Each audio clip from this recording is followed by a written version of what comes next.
আমি সৌমা। গেহিনের রাই চ্যানেলে তোমাদের সবাইকে জানাই অনেক স্বাগত। কোনো প্ল্যান ছিল না, তবুও পুজোর আগে এক টুকরো সমুদ্রের হাওয়া খুঁজতে হঠাৎ বেরিয়ে পড়লাম। ছোট্ট একটা ব্যাগ প্যাকিং করে নিয়েছি, আর দেখো এখানে সকাল 7:15 বাজে। হঠাৎ করেই একটা প্ল্যান হয়ে গেল। আগের দিন রাতেই ঠিক হলো মন্দারমণি যাব। তাই তোমাদের কাউকে কিছুই আগে বলতে পারিনি, সবটাই হয়েছে একেবারে হঠাৎ। যাচ্ছি আমি, রাই আর আমার ছোট দেওর, ছোট যা আর তাদের মেয়েকে নিয়ে। যতই তাড়াহুড়ো করে প্ল্যান হোক না কেন, ঘুরতে যাওয়ার মজাটাই কিন্তু আলাদা, তাই না বলো?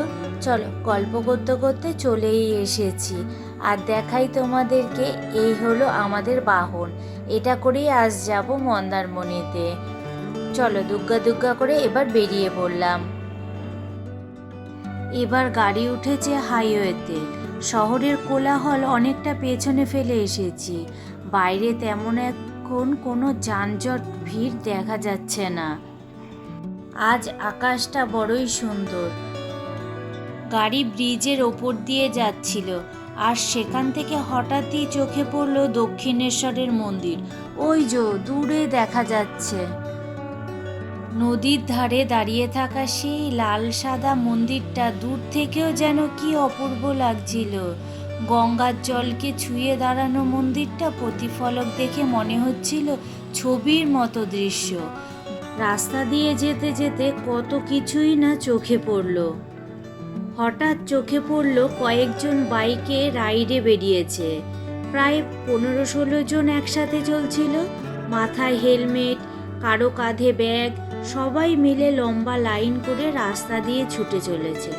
দেখে ভীষণ ভালো লাগছিল, যেন স্বাধীনতা অন্যরকম এক স্বাদ তারা উপভোগ করছে।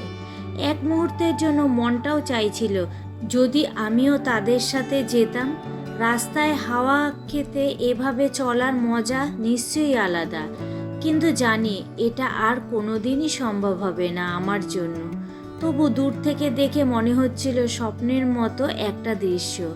জীবনে কিছু শখ থেকে যায়, যা শুধু দূর থেকে দেখে পূর্ণতা পায়। গল্প করতে করতে অর্ধেক রাস্তা প্রায় চলে এসেছি। কলকাতা থেকে মন্দারমণি যেতে প্রায় গাড়িতে 5.5 ঘন্টা 5 ঘন্টা মতো লাগে। আমরা হাফ রাস্তা চলে এসেছি, তারপর এসেছি একটা হোটেলে। সকালে যেহেতু বেরিয়েছি, তাই সকালবেলা কিছু খাওয়া দাওয়া হয়নি, তাই এখান থেকে ব্রেকফাস্টটা সেরে নেব। দু বোন দোলনা পেয়ে এখানে আবার চড়তে শুরু করেছে। নেওয়া হয়েছিল আলুর পরোটা আর অমলেট।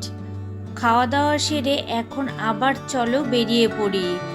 হাফ পথ মতো আসা হয়েছে, এখনো হাফ পথ মতো বাকি আছে। আর কোথাও দাঁড়াবো না, একেবারে চলে যাব হোটেলে। শহর ছেড়ে পেরিয়ে এসেছি অনেকটা। জানালার বাইরে যত দূর চোখ যায় সবুজ ধানক্ষেত, মাঝে মাঝে তাল গাছ আর নারকেল গাছের সারি। রাস্তার ধারে ছোট ছোট চায়ের দোকান, যেখান থেকে ভেসে আসছে ভাজা পুরির গন্ধ।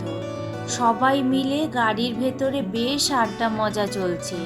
কেউ গান গাইছে, কেউ আবার মজা করে খুনসুটি করছে। রাই হেসে একের পর এক গল্প বলছে। ছোট দেওর আবার মজা করছে ছোট যাকে নিয়ে। আর এদিকের কাণ্ড দেখো, গল্প করতে করতে ঘুমিয়েই পড়েছে। সকালের খাবার পেটে পড়াতে ঘুম। আর এদিকে দেখো ছোট জন, সে কিন্তু ঘুমায়নি, আনন্দ মজা করেই যাচ্ছে। গল্প করতে করতে পুরো রাস্তা শেষ হয়ে গেল, আর চলে আসলাম গন্তব্যস্থলে। এই যে হলো আমাদের hotel, aqua Marina drive in beach resort. এই সামনেটাই হলো রিসেপশন। হোটেলের সামনেটা অতটাও সুন্দর না হলে ভেতরটা কিন্তু খুব সুন্দর। পরে তোমাদের তা ঘুরে দেখাবো। রুমে চলে এলাম, ব্যাগপত্র রুমে সব দিয়ে দিয়েছে। আর এখানে দেখো একটাই বেড আছে, কিন্তু ওই যে দেখছো সোফাটা, এটা সোফা কাম বেড। রাত্রিবেলাতে তখন এটা টেনে বড় করে নেওয়া যাবে। এখানে একটা দিয়েছে আলমারি, দাঁড়াও দেখে নি এর ভেতরে কি আছে। এর ভেতরে একটাই ব্ল্যাঙ্কেট রয়েছে, প্রয়োজন পড়লে ব্ল্যাঙ্কেটে চাইলেই তারা দিয়ে দেবেন। আর এখানে রয়েছে একটা টিভি, রয়েছে জল গরম করার জন্য একটা ইলেকট্রিক কেটেল, আর দুটো কাপ, চা আর কফি করার জন্য টুকিটাকি সব জিনিস, সুগারের প্যাকেট, কফি, দুধ, চা, সব কিছুর পাউচ রয়েছে, জলের বোতল দিয়েছে। আর এখানে আমাদের ব্যাগ রেখে দিয়ে গেছে। নিচে একটা ছোট্ট মিনি ফ্রিজ আছে, আর এই রয়েছে আয়না, আর রয়েছে একটা এসি। ব্যাস, এই ঘরে রয়েছে। বেডরুমটা বেশ সুন্দরই। আর এখানে রয়েছে একটা টি টেবিল। চলো এবারে ব্যালকনিটাতে যাই, দেখি ওখান থেকে ভিউটা নাকি খুব সুন্দর দেখা যাচ্ছে। চলো একবারে গিয়ে দেখি ভিউটা। সত্যি ভিউটা কিন্তু খুব সুন্দর লাগছে। দাঁড়াও একটু বাইরে যাই। বাইরেটা প্রচণ্ড রোদ, কিন্তু এত সুন্দর দৃশ্য দেখে বাইরে না গিয়ে থাকা যায় বলো? আর বাইরে রয়েছে দুটো চেয়ার, আর সাথে রয়েছে একটা টেবিল। এখান থেকেও চাইলে তুমি সমুদ্র উপভোগ করতে পারবে, যদি তুমি সি বিচের ধারে না যেতে চাও। বেশ ভালো লাগছে এখান থেকে সমুদ্রটা দেখতে, তাই না বলো? এই পুরোটাই ওনাদেরই রিসর্ট, বেশ অনেক বড়। ওই পাশের বিল্ডিংটা ওটা নাকি পুরনো, আর এখন যেটাতে আমরা রয়েছি এটা নাকি নতুন বিল্ডিং। আর রয়েছে সুইমিং পুল, এখানেও তুমি স্নান করতে পারো যদি সমুদ্রে স্নান করতে না চাও। বেশ সুন্দর। চলো মেন জিনিস যেটা সেটা দেখে আসি, ওয়াশরুম। ওয়াশরুমের ভেতরে ক্যামেরা নিয়ে যেতেই জানো তো আমার ভয় লাগে, কারণ একবার দেখেছিলাম ইউটিউবেরই একটা ব্লগে যে ক্যামেরার মধ্যে নাকি ভূত ধরা পড়েছিল। সেটা দেখে আমি তো অবাক হয়ে গেছিলাম। আর এখন আমি ক্যামেরা করতে গিয়ে ভালোভাবে দেখছি কোথাও কিছু নেই, তো আবার ক্যামেরাতেই নাকি তা ধরা পড়ে। আর জানোই তো আমি ভীষণ ভূতের ভয় পাই। যাই হোক, সব কিছু ঠিকঠাক আছে। এবার আমরা চলে আসলাম দুপুরে খাবার খেতে, কারণ এখন অনেকটাই বেলা হয়ে গেছে। আগে খাবারটা খেয়ে নিই, তারপর যাবো স্নানে। আর খাবারে নিয়েছিলাম ডাল, চিংড়ি মালাইকারি আর মটন কষা। চিংড়ি মালাইকারিটা নিয়েছিলাম ঠিকই, তবে আমি আর ছোটদা একদমই তা খেতে পারিনি। আর ছোট বালতি করে ডাল দিয়েছে, সেটা দেখে না আমরা খুব একটু হাসাহাসি করছিলাম। এখন তো এরকম দিয়েই থাকে, ছোট হাঁড়ি, ছোট বালতি, ছোট কড়াইতে খাবার সার্ভ করা হয়, দেখে কিন্তু বেশ ভালো লাগে। খাওয়া দাওয়া কমপ্লিট করে তারপর আমরা চলে আসলাম সুইমিং পুলে। আর এখানে দেখো রাই আমাকে সাঁতার কাটা শেখাবে। আমি সাঁতার কাটতে পারি না, কিন্তু রাই সাঁতার কাটতে পারে, তাই ও আমাকে জোর জবরদস্তি সাঁতার শেখাবে।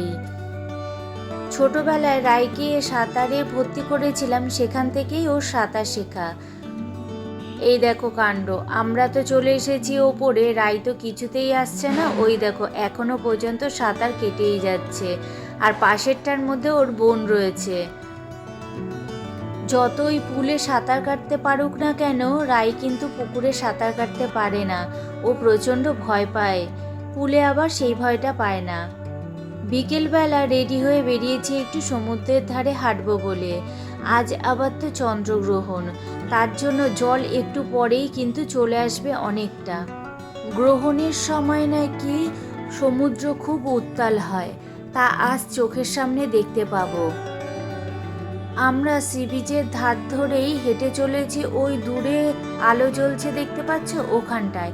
ওখানে একটা ছোট্ট মার্কেট মতো আছে, আর একটা মন্দিরও আছে। তাই ভাবলাম বিকেলবেলাতে ওখানে যাই।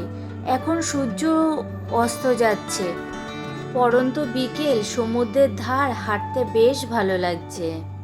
শুনেছি আজ গ্রহণে নাকি চাঁদ পুরো লাল হয়ে যাবে, তার জন্যই চাঁদটাকে ভালো করে দেখছি, কিন্তু এখন একটু মেঘ মেঘ লাগছে, ঠিক স্পষ্ট বোঝা যাচ্ছে না। এই জায়গায় ছোট্ট একটা মার্কেট থাকাতে কত লোকজন আছে এখানে। মন্দারমণি আমি এর আগে একবারই এসেছিলাম।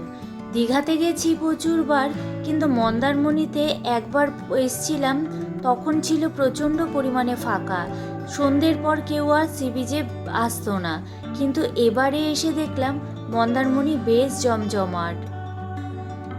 নিউ দীঘা, ওল্ড দীঘা এখন এত ঘিঞ্জি হয়ে গেছে যে আর ভালো লাগে না। তবে মন্দারমণিটা এবারে গিয়ে বেশ ভালো লাগলো।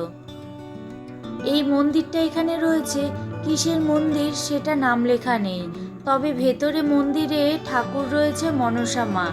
দেখো, এই দেখো মনসা মন্দির। পাশেও আরেকটা রয়েছে, কিন্তু সেই ঠাকুর কি সেটা আমি সঠিকভাবে জানি না। তবে দেখছি দুর্গা ঠাকুরেরও মূর্তি তৈরি হচ্ছে।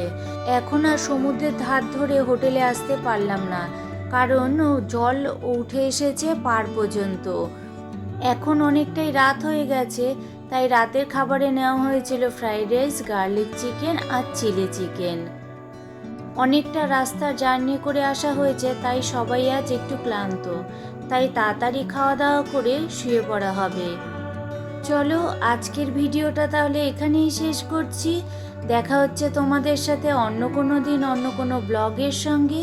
তোমাদের যদি ভিডিওটা ভালো লেগে থাকে তাহলে প্লিজ লাইক করো, কমেন্ট করো আর সাবস্ক্রাইব করে আমার পাশে থেকো। তোমরা সবাই ভালো থেকো, সুস্থ থেকো আর সাবধানে থেকো। চলো, আজকের মতো তাহলে টাটা।